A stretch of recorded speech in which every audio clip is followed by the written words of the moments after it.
नमस्कार, आदाब, सत श्री अकाल। मैं शिल्पी संकल्प से सफलता के इस यूट्यूब चैनल पर आप सभी का, इस परिवार सदस्यों का फिर से एक बार स्वागत करती हूँ अपनी series weekly mapping based current affairs में। और आज मैं दोस्तों आपको बता दूं कि यहाँ पर हम 29 ऑफ दिसंबर से 2 ऑफ जनवरी, एक्चुअली 3 जनवरी का भी मैंने ले लिया है, एडिटिंग हो गया था इसलिए 2 जनवरी लिखा है। 29 दिसंबर से 3 जनवरी तक का जो भी मैप पर बेस्ड करंट अफेयर्स था उसको हम डिस्कस करते हैं हर रविवार शाम को 7 बजे।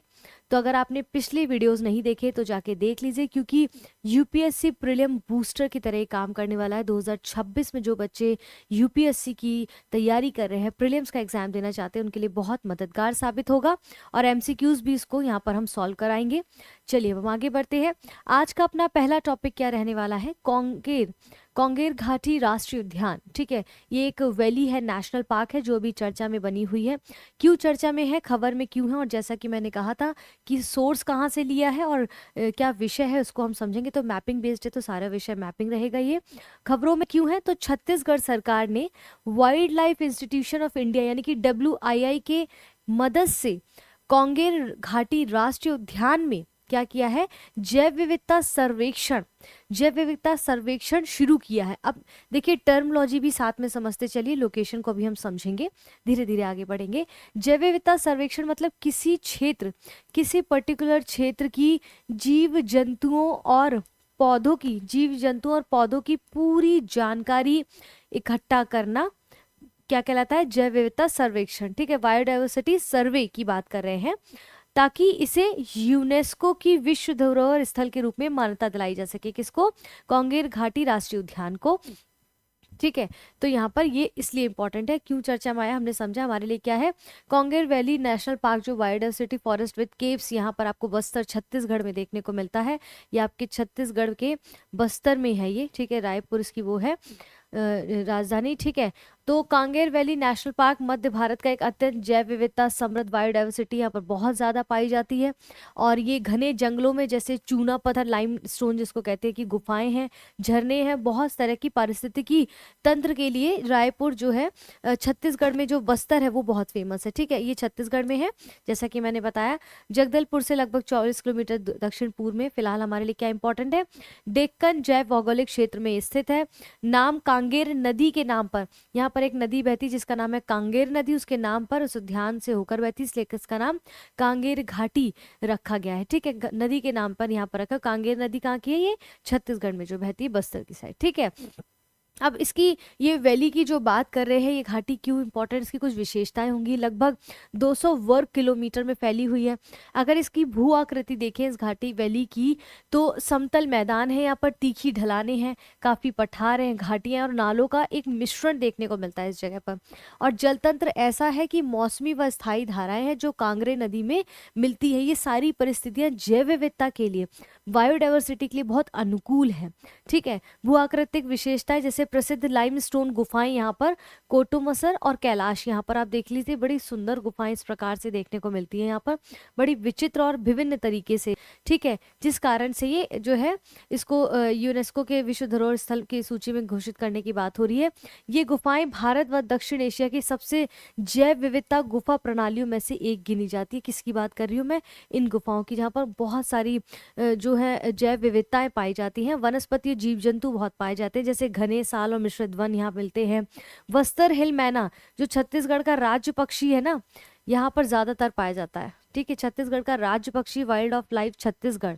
ठीक है, ये वस्तर मैना यहाँ पर पाई जाती है। इसके साथ साथ समृद्ध स्तनधारी पक्षी, सरीसृप, कीट इत्यादि बहुत सारी की जो है डाइवर्सिटी यहाँ पर, बायोडाइवर्सिटी यहाँ पर पाई जाती है।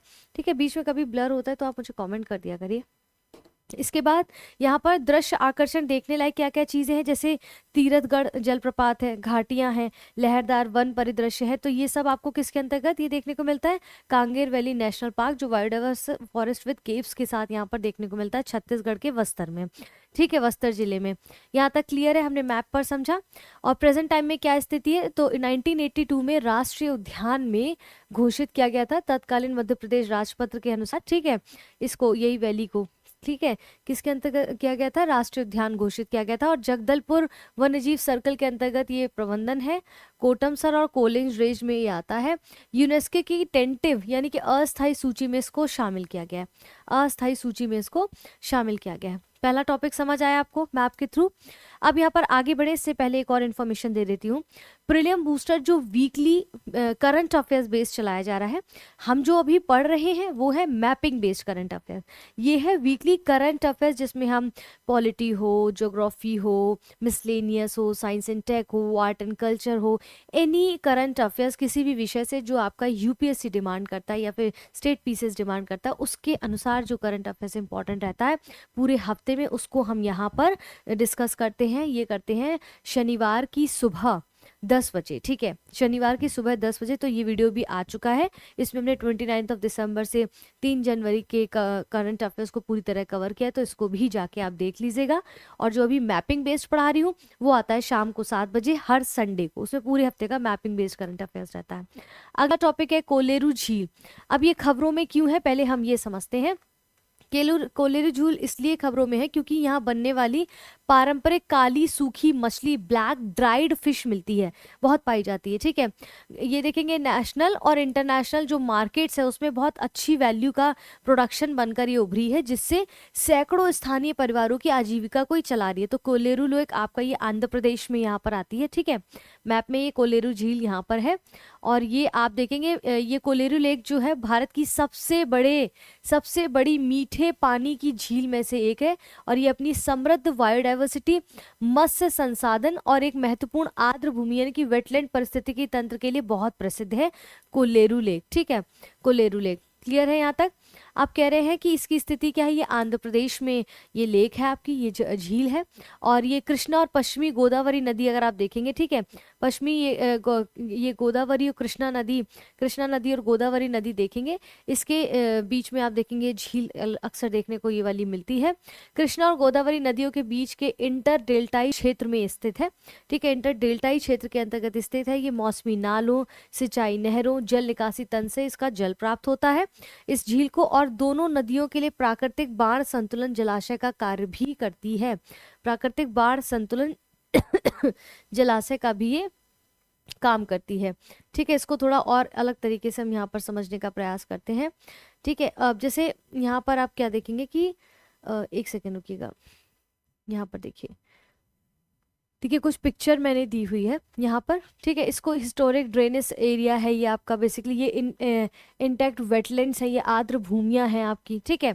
आप कह रहे हैं कि ऐसे प्राकृतिक क्षेत्र जैसे आर्द्र भूमि, बाढ़ मैदान या फिर झीलें जो बाढ़ के समय ज़्यादा पानी जो आ जाता है ना उनको रोक कर या फैला कर रखते हैं, जिससे नीचे के इलाकों में बाढ़ का असर हमें कम होता दिखाई देता है, ठीक है। कैसे काम करता है, बाढ़ों में पानी जो है अस्थायी रूप से जमा करता है, बाद में पानी धीरे धीरे छोड़ता रहता है। और इसके कई सारे फायदे भी हैं। इसके फायदे क्या है कि बाढ़ का खतरा जो है कम रहता है, ठीक है। और यहाँ पर आप देखेंगे कि जो वेटलैंड है, अतिरिक्त बारिश का जो पानी है ना, अतिरिक्त बारिश का जो पानी है यहाँ पर स्टोरेज हो जाता है, सोख लेता है। आर्द्र भूमि मतलब आर्द्र भूमि क्या है कि ज़्यादातर जो बारिश का पानी होता है अधिकतर वो पानी सोख लेता है और नदी का पानी फैलाकर धीरे धीरे बहता है, बाढ़ नहीं आती है, घर और खेत सुरक्षित रहते हैं, ठीक है। इसके बाद सेकंड पिक्चर में आप यहाँ देखेंगे ड्रेन्ड एंड डिस्ट्रॉयड वेटलैंड्स हैं यहाँ पर। ड्रेन्ड मतलब पूरी तरह से ये जो है सुखा दिए गए हैं, ठीक है। आर्द्र भूमि सूखा और खत्म कर जाती है, तो पानी रोकने की जगह यहाँ पर नहीं रहती है, यानी कि पानी जो है तेजी से बहता है और नए इलाकों में यहाँ पर बाढ़ आ जाती है, जैसा कि आप देख रहे हैं, जबकि यहाँ बड़ा सिस्टमैटिक तरीके से है।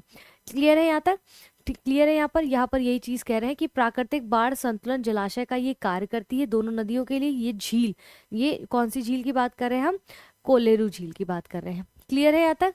आप कह रहे हैं भूवैज्ञानिक और भौतिक विशेषताएं क्या है, तो इंटर डेल्टाई मीठे पानी का क्षेत्र है।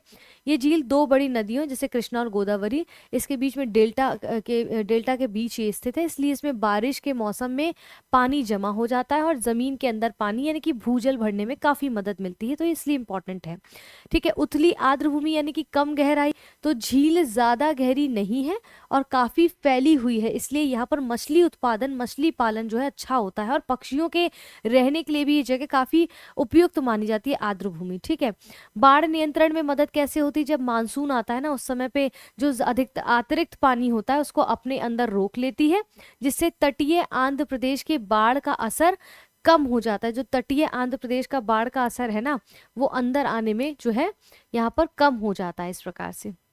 ठीक है, अब यहाँ कह रहे हैं पोषक तत्वों से भरपूर। भाई पोषक तत्व इतने दो अलग अलग नदियां अलग अलग जगहों से बह के आ रही हैं। पोषक तत्वों से भरपूर मिट्टी, झील की जो ये कोलेरू झील है, इसकी मिट्टी बहुत ज़्यादा उपजाऊ है, इसी वजह से यहाँ पर मछलियाँ ज़्यादा होती हैं और जलीय पौधे अच्छी तरह से यहाँ पर पोषित हो पाते हैं, खिल पाते हैं, उग पाते हैं। इंपॉर्टेंस क्या है? पारिस्थितिकी महत्व अगर इसकी बात की जाए तो 1999 में वन्यजीव अभ्यारण्य इसको घोषित किया गया। 2002 में रामसर कन्वेंशन के अंतर्गत रामसर आर्द्र भूमि के रूप में इसको मान्यता दी गई।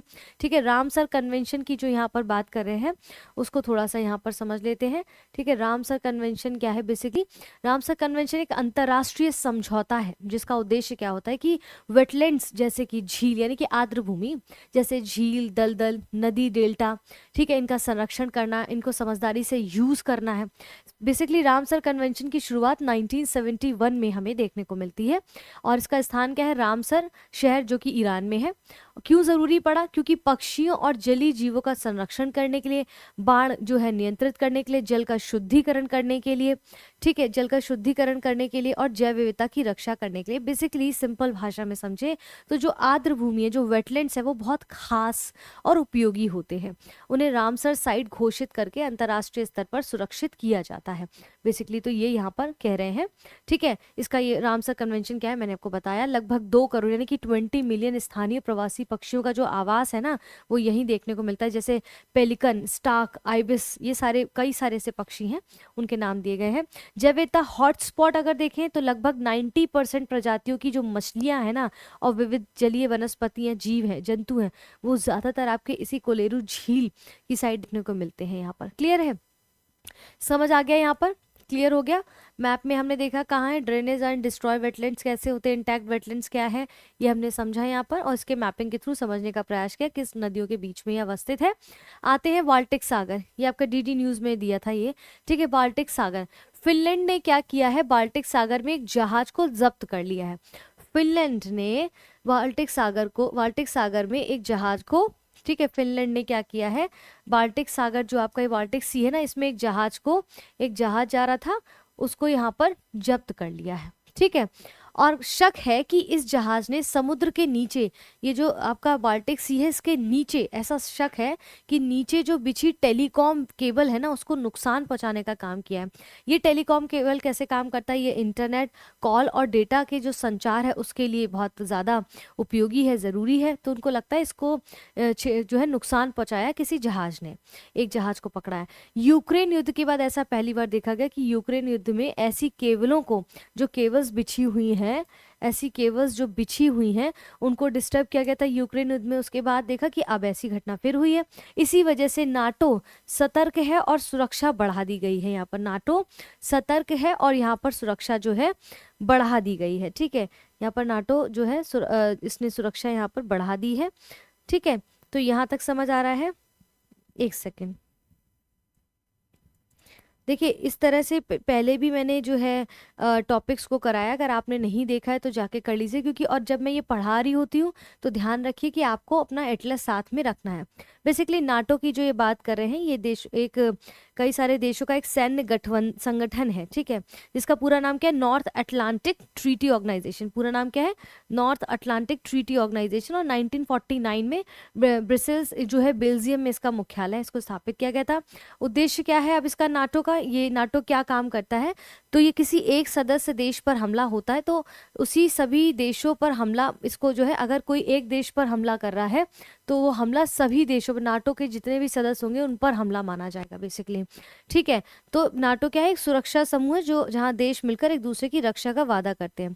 और यूक्रेन युद्ध के बाद जो है यूरोप में सुरक्षा की चिंता बढ़ी, इसीलिए नाटो और ज्यादा यहाँ पर सक्रिय हो जाता है। अच्छा, ये आपका अधूरा यहाँ पर दिख रहा है, एक सेकेंड रुकिएगा, इसको ठीक कर देती हूँ मैं। ठीक है, ये अब ठीक है ना। तो नाटो की जो है और अलर्ट हो गया, सुरक्षा इसने बढ़ा दी है क्योंकि उसके एरिया टेरिटरी में काम कर रहा है उस देश में। ठीक है, अब यहाँ पर एक दो चीजें और समझनी है। पहले हम समझते हैं कि सीमावर्ती देश बाल्टिक सागर के तट पर 9 देश है। बाल्टिक सागर के तट पर, बाल्टिक जो सी है आपका, इस पे तट पर 9 देश हैं। अब यहाँ पर 9 देश कौन कौन से हैं ये समझने का प्रयास करेंगे। 9 देश कौन कौन से, पहले हम यहाँ पर ये समझते हैं। जैसे डेनमार्क, स्वीडन और फिनलैंड। डेनमार्क, स्वीडन और फिनलैंड, ठीक है। आपका यहाँ पर आ गया डेनमार्क, फिनलैंड, ठीक है। ये आपका लिथुआनिया, लातविया, इस्टोनिया, रशिया, एक सेकेंड, ओहो, ठीक है, लातविया, ये रशिया, इसके बाद आपका आ जाएगा फिनलैंड, ठीक है, स्वीडन, नॉर्वे, डेनमार्क, पोलैंड। ठीक है, अब आप यहाँ पर देखिए और क्या क्या कह रहे हैं और कौन कौन से इसके सीमावर्ती देश हैं। एस्टोनिया, लातविया, लिथुआनिया, ठीक है, एस्टोनिया, लातविया, लिथुआनिया, ठीक है, लातविया, एस्टोनिया, ये भी है, रशिया है, ठीक है, रशिया पे हाथ रखते ही देखिए वो गायब हो जा रहा है बार बार। और पोलैंड और जर्मनी है, पोलैंड हमने देखा और जर्मनी है, ठीक है, और आपका यहाँ पर जर्मनी है, ये आपका जर्मनी है, ठीक है। तो ये सारे क्या है, इसके पड़ोसी देश हैं। किसके पड़ोसी देश हैं यहाँ पर, बाल्टिक सागर के, बाल्टिक सी की हम यहाँ पर बात कर रहे हैं। बाल्टिक सी के जो सीमावर्ती देश है उनकी हम यहाँ बात कर रहे हैं। अब कह रहे हैं बाल्टिक सी एक ऐसा सागर है जो चारों तरफ से काफी हद तक जमीन से घिरा हुआ है। ठीक है, बाल्टिक सागर काफी हद तक आप देखेंगे लैंड से घिरा हुआ है, स्पष्ट हो रहा है। अब यहाँ कह रहे हैं कि ये ज़्यादा गहरा नहीं है और मीठा व खारा दोनों तरह का पानी मिला होता है, इसीलिए इसे खारे मीठे का सागर भी कहा जाता है। ऐसा रेयर केस में देखने को मिलता है।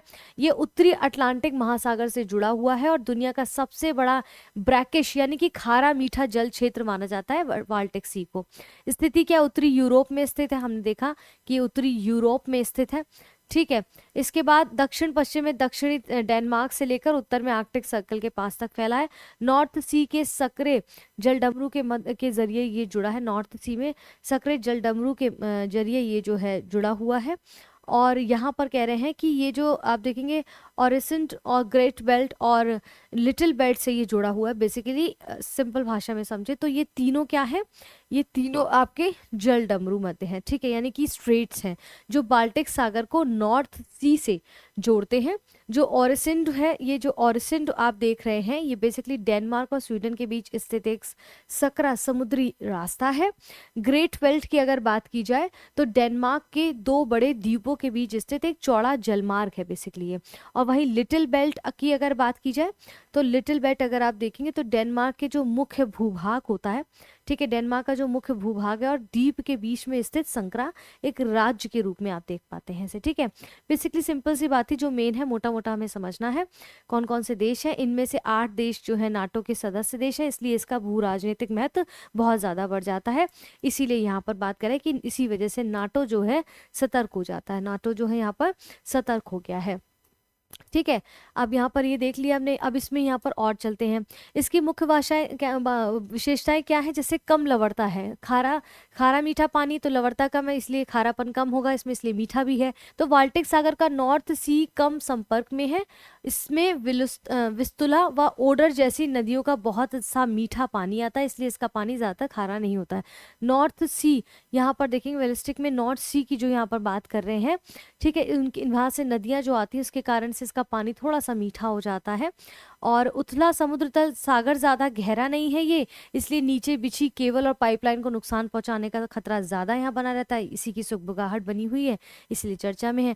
उप क्षेत्रीय ऊपर के क्षेत्र के हिस्से देखें, इसमें फिनलैंड की खाड़ी, बोथनिया की खाड़ी और रीगा की खाड़ी है। अब यहाँ पर फिनलैंड की खाड़ी देखिए, ठीक है, फिनलैंड बोथनिया की खाड़ी, यहाँ पर gulf of Finland, gulf of Riga और गल्फ ऑफ बोथनिया। ठीक है, ये इस तरह से आप gulf of Finland, gulf of Riga, gulf of Bothnia, ये लातविया के पास है, रीगा एस्टोनिया के पास है, और ये फिनलैंड गल्फ ऑफ बोथनिया इसके पास है। ठीक है, यहाँ पर कह रहे हैं कि ये तीनों जो है रीगा की खाड़ी में शामिल है।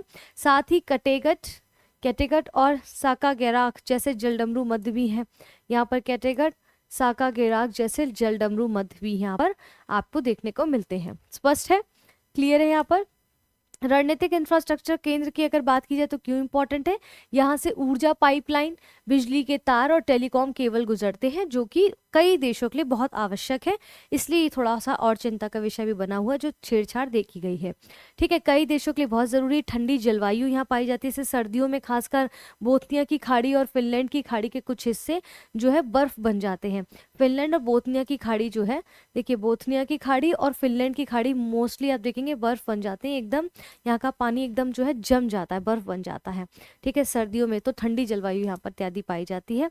यहाँ तक क्लियर है। अगला टॉपिक है हमारा बुल्गारिया का यूरो जोन में शामिल होना। ठीक है, अब ये क्या है, ऐसा क्यों, यूरो जोन क्या है, ये किसी मेरे ख्याल से करेंसी की बात कर रहा है, राइट। तो 1 जनवरी 2026 को बुल्गारिया जो कि आपका यहाँ पर अवस्थित है, बुल्गारिया आपका यहाँ पर अवस्थित है, ठीक है, इसने आधिकारिक रूप से यूरो को अपनी मुद्रा अपना लिया है और इसके साथ ही बुल्गारिया जो है यूरो जोन का 21वां सदस्य, अब यूरो अपनाने वाले कई सदस्य हैं तो अब ये 21वां सदस्य बन गया है।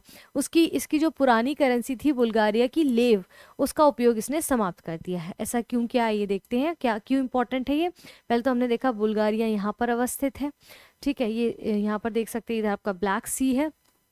कह रहे हैं कि ये क्या है, बुल्गारिया दक्षिणी पूर्वी यूरोप यानी कि बाल्कन क्षेत्र का एक देश है। यूरोपियन यूनियन का सदस्य 2007 में, ईयू का सदस्य 2007 में हो गया था और नाटो का भी सदस्य 2004 में नाटो में भी शामिल हो गया था। ठीक है, अब 1881 से प्रचलित बुल्गारिया का जो लेव करेंसी उसकी जगह अब इसने यूरो को अपना लिया है। यूरो अपनाने से पहले इसने ईयू के कंजर्वेशन मानदंड यानी कि मुद्रास्फीति, राजकोषीय घाटा, ऋण, इन सब की बातों को जो है पूरा किया है यहाँ पर। ठीक है, इन सब की बातों को फुलफिल किया, उसके कुछ मानदंड है भाई, ऐसे ही आप यूरो को अपना नहीं सकते, यूरो के कंजर्वेशन कुछ मानदंड है, अगर आप उनके क्राइटेरिया को पूरा करते हैं तो आप उनकी मुद्रा को अपना सकते हैं। अब कंजर्वेशन के मानदंड क्या थे, तो महंगाई कम होनी चाहिए उस देश में, सरकारी घाटा यानी कि जीडीपी के 3% का कम हो, सरकारी कर्ज यानी कि जीडीपी के 60% के आसपास हो या उससे कम हो, मुद्रा स्थिर होनी चाहिए, ब्याज दरें नियंत्रित, तो मतलब यूरो अपनाने के लिए देश की अर्थव्यवस्था स्थिर और अनुशासित होनी चाहिए, कुछ क्राइटेरिया है, तभी आप यूरो को एज अ मुद्रा अपना सकते हैं। यहाँ पर यू के कंजर्वेशन कुछ मानदंड है, इनको यहाँ पर अपनाना होगा, पूरा करना होगा, तभी आप इसको एक्सेप्ट कर सकते हैं। ठीक है, स्थिति देखते हैं हमारे लिए इंपॉर्टेंट क्या है, पूर्वी बाल्कन प्रायद्वीप में स्थित है। ठीक है, यहाँ पर आप जो हम बात कर रहे हैं पूरी बाल्कन जो है प्रायद्वीप में स्थित है। यूरोप, ब्लैक सी क्षेत्र और पश्चिमी एरिया के संगम पर होने वाले रणनीतिक रूप से महत्वपूर्ण है। ये ब्लैक सी के आसपास यहाँ पर होने के कारण ये ज़्यादा इंपॉर्टेंट हो जाता है। ठीक है, पूरा आपका यूरोप का यहाँ पर ये दिखा रहे हैं। सीमावर्ती देश कौन कौन से, जैसे रोमानिया है, ग्रीस है। ठीक है, यहाँ पर आप देखेंगे अगर यहाँ पर रोमानिया है, ठीक है, ग्रीस है और इसके बाद तुर्की, सर्बिया है। देखिए यहाँ पर इसमें दिया क्या होगा, ठीक है, रोमानिया, ग्रीस, तुर्की, नॉर्थ मैसेडोनिया, मैंने उसमें पता नहीं करा था, हाँ, नॉर्थ मैसेडोनिया है आपका, रोमानिया है। ठीक है, इसके बाद यहाँ पर ग्रीस है टर्की है, सर्बिया है यहाँ पर। ठीक है, इसके बाद आपका सर्बिया आ जाएगा और यूक्रेन है आपका यहाँ पर, नहीं, ग्रीस है, तुर्की, सर्बिया, नॉर्थ मैसेडोनिया है, पूर्व में ब्लैक सी है, ये ईस्ट में साइबेरिया आपका, सर्बिया, सॉरी माफ़ी चाहती हूँ, सर्बिया है यहाँ पर। ठीक है, तो जिन जिन पर बुल्गारिया है यहाँ पर, आई थिंक पीछे दिया गया था, तो पूर्व में ब्लैक सी आपका, काला सागर यहाँ पर पूर्व में, बाकी ये पश्चिम में है, नॉर्थ में यहाँ पर आपका नॉर्थ मोल्डोवा जो कहा गया है, मैसेडोनिया में क्या से मैं मिस कर रही हूँ क्या, मैसेडोनिया नहीं, मैसेडोनिया आपका यहाँ पर भी है। ठीक है, मैसेडोनिया ये है, ये नहीं है, माफ़ी चाहती हूँ।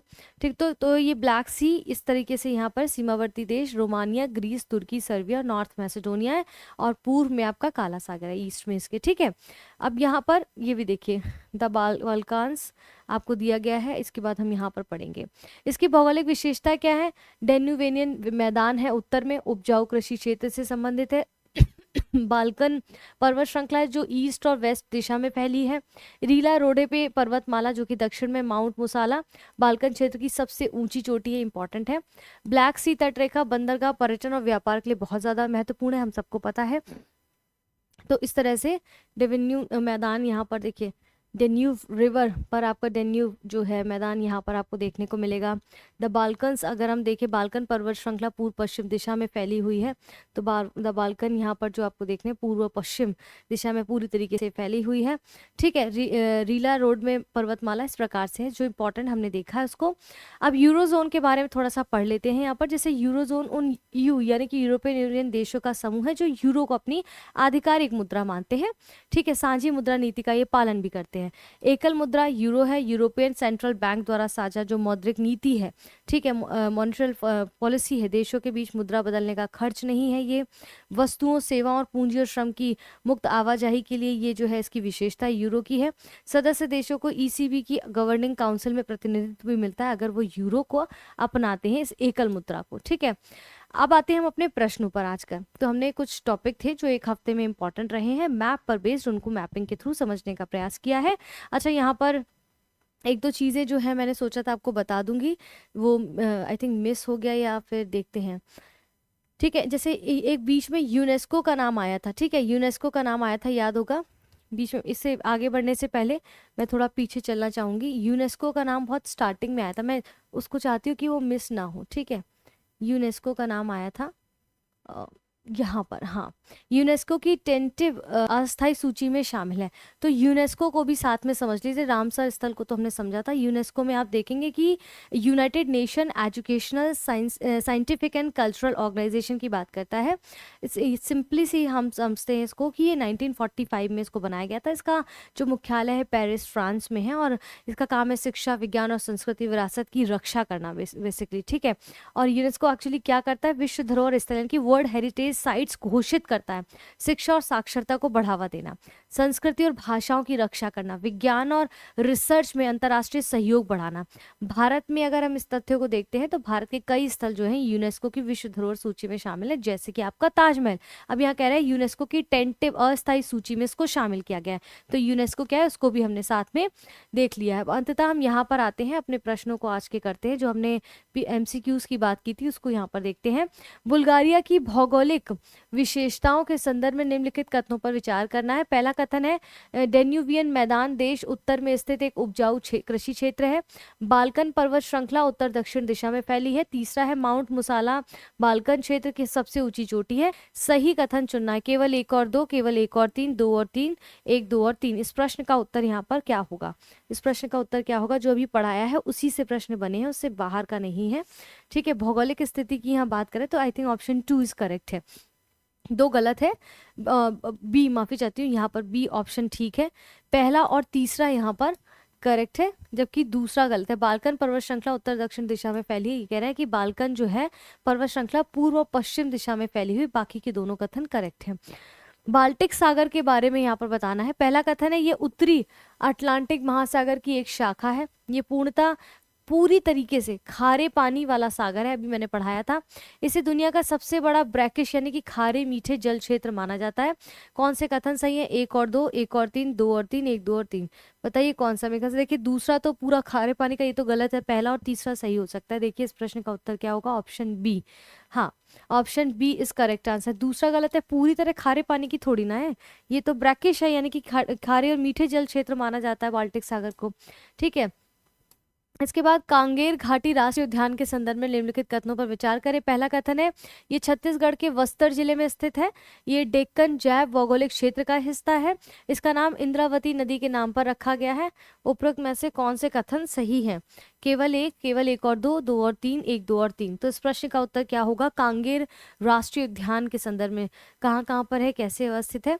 तो यहाँ पर ऑप्शन बी ठीक है, यानी कि पहला दूसरा ठीक है और तीसरा गलत है। इसका नाम इंद्रावती नदी पर नहीं रखा गया बल्कि कांगेर नदी से दिया गया है, तभी तो कांगेर जो है वैली का नाम दिया गया है ना यहाँ पर। ठीक है, तो यहाँ पर आपने क्या समझा? यहाँ पर हमने कई सारे जो है टॉपिक मैपिंग बेस्ड को समझने का प्रयास किया है। इसी के साथ साथ मैंने कहा कि वीकली जो मैपिंग बेस्ड है वो आपको संडे को शाम को 7 बजे मिलता है। वहीं आप देखेंगे सैटरडे को सुबह 10 बजे आपका वीकली करंट अफेयर्स मिलता है, जिसमें अलग अलग विषयों पर जो करंट अफेयर्स रहे होंगे, मुद्दे रहे होंगे, उनको हम डिस्कस करते हैं पूरे हफ्ते का सैटरडे को सुबह 10 बजे।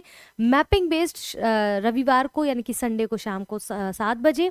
वहीं ट्यूसडे और सैटरडे आर्ट एंड कल्चर मेरे द्वारा पढ़ाया जाता है संकल्प से सफलता के इसी यूट्यूब चैनल पर। मंडे, वेडनेसडे, फ्राइडे को PYQ पढ़ाए जाते हैं UPSC 2026 को ध्यान में रखते हैं, प्रीलिम्स को लेकर, जिसमें हम 2013 से लेकर 2025 तक हर विषय के PYQ को कंप्लीट करेंगे विद एक्सप्लेनेशन, और मेथड समझेंगे, टेक्निक समझेंगे कि कैसे इस प्रश्न को हल करना है, ये सीखेंगे हम और सीख रहे हैं। उसके कई सारे वीडियोस आ चुके हैं जिसमें हम पॉलिटी को भी कवर कर रहे हैं। तो फिलहाल संकल्प से सफलता के यूट्यूब चैनल पर बने रहने के लिए चैनल को सब्सक्राइब करना ना भूलें, बेल आइकन दबा दें ताकि टाइमली आपको नोटिफिकेशन मिलता रहे। अपना ध्यान रखें, अपनों का ध्यान रखें। जय हिंद, जय भारत।